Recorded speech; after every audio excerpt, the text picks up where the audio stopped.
As part of the bombshell that Jen and I broke a week ago for Vice, we appreciate Vice printing the truth.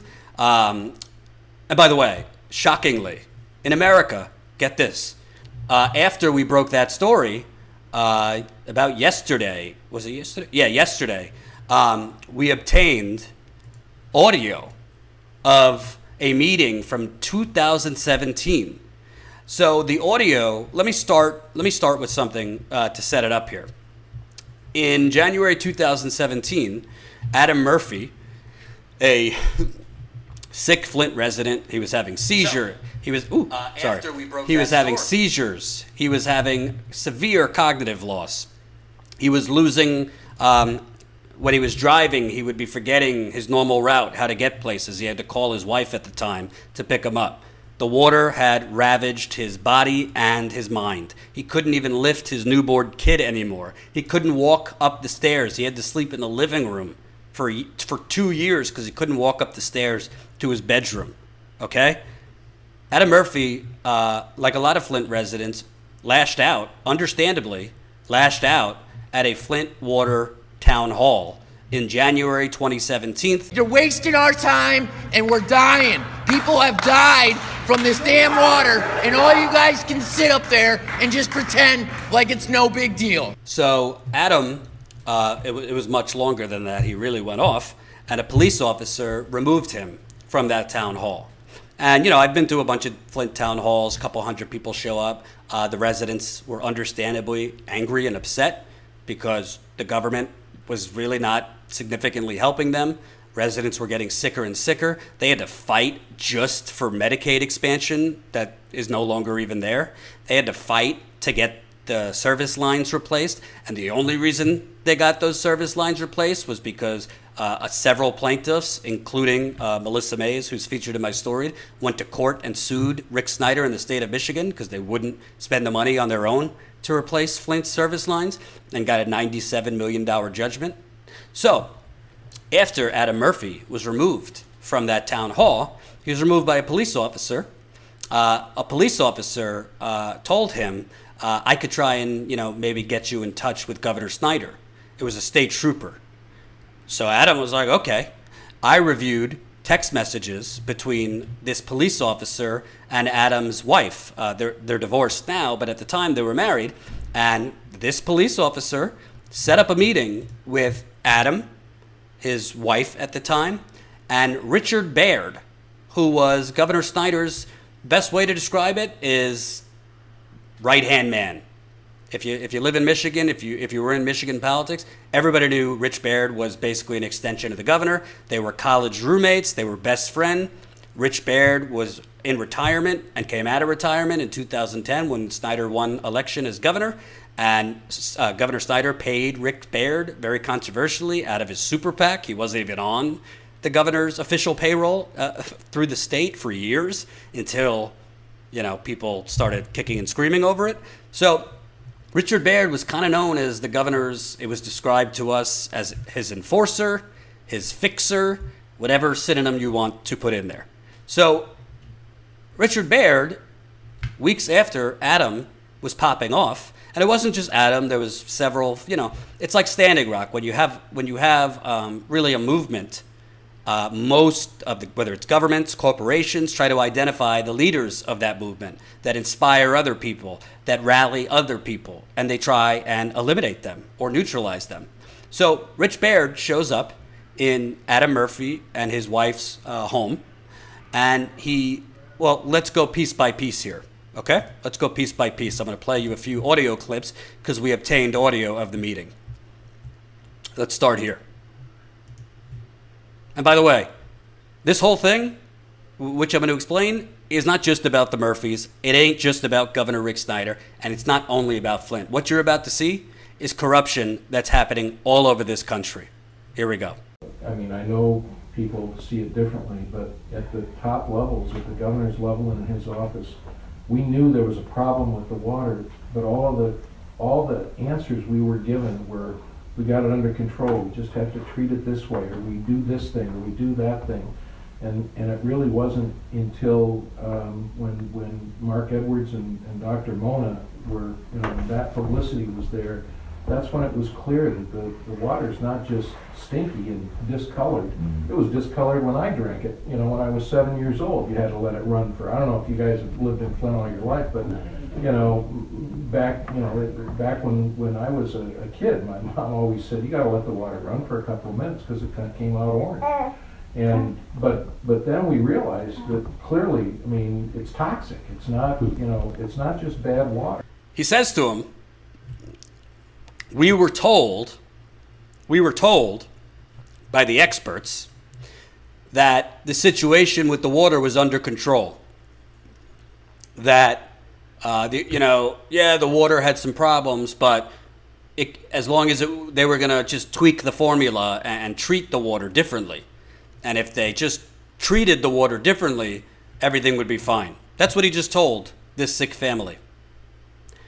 Most journalists tippy-toe around these words. I'm not going to. That is a bold-faced lie. The governor's right-hand man in 2017 was in this couple's living room, and he lied to them, and they lied to Flint because they were warned repeatedly. 6 months after the water switch.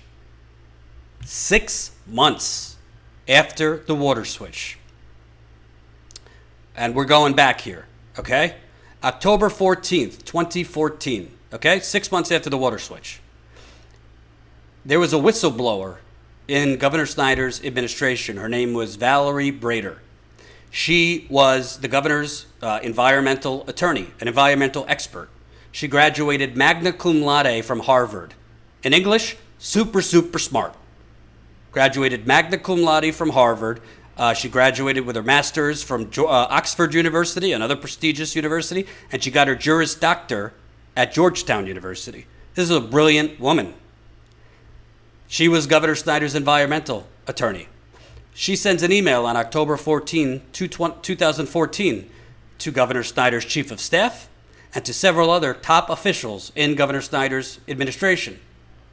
It says, it's basically begging and pleading for them to switch Flint off of the Flint River and to move Flint back to the Detroit water system, which Flint was on before it switched to the Flint River. She called it an urgent matter. She said the Flint River is teeming with E. coli as well as cancer-causing TTHMs. Governor Snyder's chief of staff, Dennis Muchmore, took Valerie Brader and put her in contact with Governor Snyder's right-hand man, Richard Baird, the guy whose voice was just on that tape. Valerie Brader was sent to a conference call meeting with Richard Baird and Darnell Early, who was Flint's emergency manager at the time. Remember, Flint had an unelected emergency manager put in by Governor Snyder.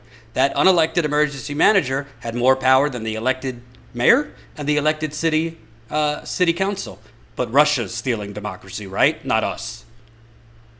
So on that conference call, Valerie Brader publicly testified that she reiterated the same things to them that she said in the email.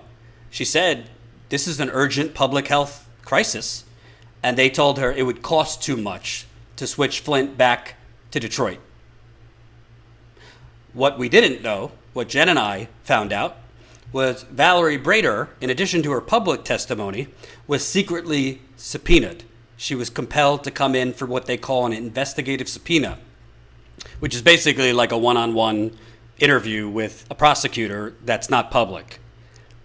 In that interview, she broke down in tears, and she revealed that the governor's right-hand man, that guy who was just telling the Murphys, yeah, we were, all the experts told us the water situation's under control. All the experts told us we just need to treat the water differently and it will be fine.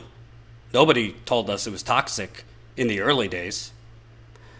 That Governor Snyder's right-hand man threatened Valerie Brader. Basically said, don't ever send another email like that again. The warning email about Flint. It's an urgent matter. Flint needs to be switched off the Flint River. Put this in your mind for a second. Richard Baird just told the Murphys that when he was 7 years old, he remembers how gross the water was in Flint. His mother used to have to run it for a while before giving it to Richard because it came out orange. So, state of mind, when this Harvard graduate, magna cum laude, environmental advisor, she's not the janitor, folks. Environmental, no offense to janitors, she is an expert.